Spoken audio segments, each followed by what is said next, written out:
gusto saludarles a esta hora en Argumentos. A quien les acompaña, Sorienmi González. Siempre es un placer y estoy agradecida con Dios de compartir con ustedes como cada tarde a las 5 y en reposición a las 11 de la noche por nuestro canal de Globovisión. Recordándoles en nuestras redes sociales que están a su disposición en la cuenta de Instagram y también en la cuenta de X, @argumentosgb. Desde ya pueden escribirnos sus comentarios y preguntas en ese espacio. Y de momento pues ya nos toca presentar a nuestro invitado para esta jornada. Está con nosotros el político y escritor Enrique Ochoa Antich, hablándome también cuando iniciaba de que ha tenido un recorrido años anteriores como dirigente político y que sigue allí mezclado ahora para poder hablarnos del tema de hacernos ese análisis político y que hoy que ya estamos cerca de culminar el año, iniciar un 2025 es tan importante para evaluar todas esas expectativas que hay. Bienvenido a Argumentos. Muchas gracias. En primer lugar, un saludito a Rosa, que nos debe estar mirando. Así es. Que tenga su prenatal muy feliz, para que le comunique felicidad a sus hijos. A su audiencia. Al que viene en camino, es uno, ¿no? Es una bebé, una niña. Exacto. Bueno, así que muy contento de estar contigo en este programa. Y bueno, sí, hemos tenido un año bastante revuelto. Y como tú decías, ya yo no soy activista político. El activista político es un ser muy especial. Yo le dediqué a eso 40, 50 años de mi vida. Que no se dice fácil. Y eso sí, no se dice fácil. Yo comencé desde muchachito, 16 años me inscribí por primera vez en aquella época, sabiendo que se iba a dividir, porque ya yo sabía que el Partido Comunista se iba a dividir, confrontado a la Unión Soviética y rompiendo con el comunismo. Yo decidí meterme en el Partido Comunista para participar de la división, en el movimiento que se estaba fundando con Teodoro Pekov, con Pompeyo Márquez y con tantos otros, Freddy Muñoz y muchos otros, Rafael Guerra Ramos, que está de esa generación, está vivo y le mando un saludo muy afectuoso. Bueno, allí comenzó una actividad política de muy muchacho. Y la actividad política, por eso que yo le tengo mucho respeto cuando me dicen dirigente político, ya no soy, o defensor de los derechos humanos. Yo en una época fui activista de los derechos humanos durante el 27 de febrero.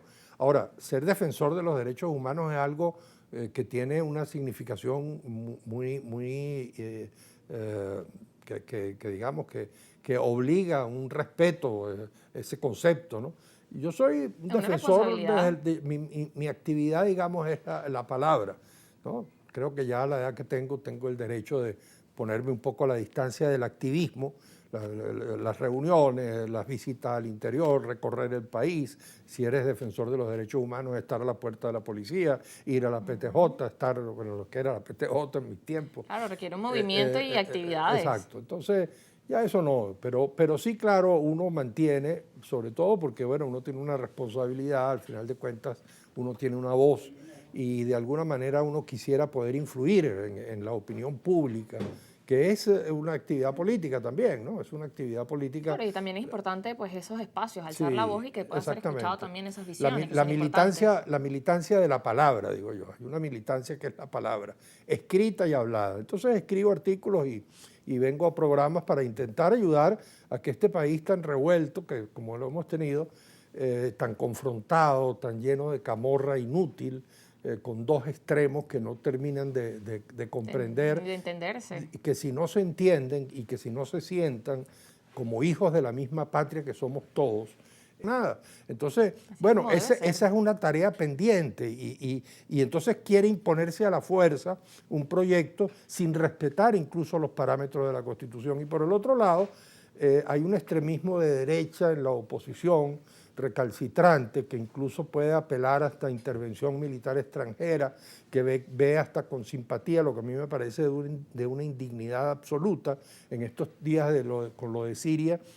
Claro, con tantos conflictos. Sí, uno de pronto lee en las redes gente que dice que quisiera que ocurriese lo de Siria, cuando lo de Siria fue una guerra terrible que devastó el país, acabó el país de muchos años y no se sabe además qué va a pasar de aquí en el futuro. No es que hay una transición democrática como ocurrió. Incluso los especialistas decían, ¿quién va a quedar ahora al frente y cómo se van a quedar en la situación en este país? Todavía no es un proceso como por ejemplo se hizo en los comunismos de Europa Oriental, a pesar de ser unos regímenes regímenes totalitarios, se hizo una transición democrática pactada con los comunistas, o se hizo en Chile pactada con Pinochet, o se hizo en España pactada con los franquistas, en Sudáfrica pactada con los blancos, y se hicieron procesos de transición. Esto es una guerra.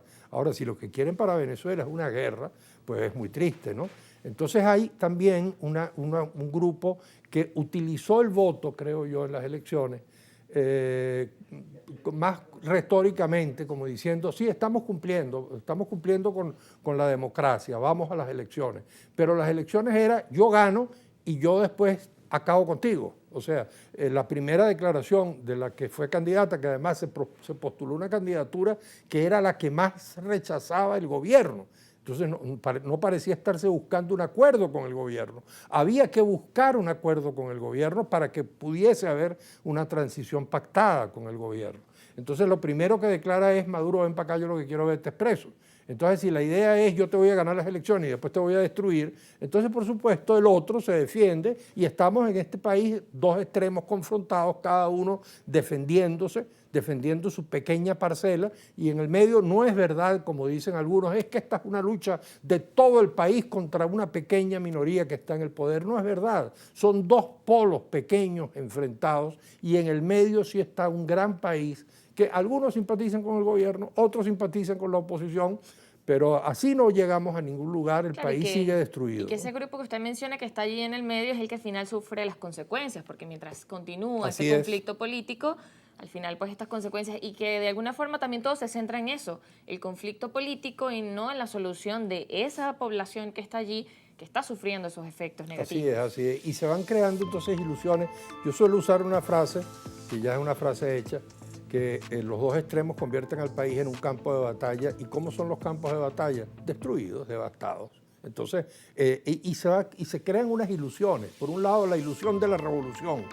Vamos a llegar en algún momento, ya tenemos 26 años en esto, en algún momento vamos a llegar a una sociedad de libres y de iguales, donde el pueblo va a ser poder y donde va a haber una democracia directa. Y que en algún momento se va a recuperar la economía también. Exacto, y donde va a haber la gran Venezuela, ¿cómo que llamaban? La Venezuela potencia, que se parecía mucho a la gran Venezuela que decía Carlos Andrés Pérez hace muchísimos años. Entonces hay esa ilusión. Y por el otro lado, la ilusión esta, ahora primero era el 28 de julio, entonces es como una especie de, hasta el final, es como una especie de meta móvil que se va moviendo.